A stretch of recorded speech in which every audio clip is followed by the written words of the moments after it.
తమ్ముడు AP deputy CM Pawan కళ్యాణ్పై megastar Chiranjeevi భావోద్వేగ పోస్ట్ చేశారు.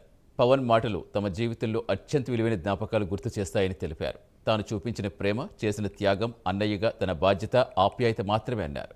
ప్రజల పట్ల పవన్ కళ్యాణ్కు నిబద్ధత, ధైర్యం, భారతదేశంపై ఉన్న ప్రేమను చూస్తుంటే ఎంతో గర్వంగా ఉందన్నారు. లక్షలాది మందికి పవన్ బలం స్ఫూర్తిగా మారారని కొనియాడారు. పవన్ తనను హీరోగా భావిస్తున్న పవన్లో సంకల్పం, నిజాయితీ, నిస్వార్థ ప్రయాణం తనకు ఎన్నో విధాలుగా స్ఫూర్తినిచ్చాయని తెలిపారు. జ్ఞాపకాలతో కూడిన అందమైన బహుమతికి ధన్యవాదాలు చెబుతూ పవన్ ప్రేమ తన జీవితంలో లభించిన గొప్ప ఆశీర్వాదాల్లో ఒకటని తెలిపారు. Love you always Kalyan Babu అంటూ చిరంజీవి భావోద్వేగంగా స్పందించారు.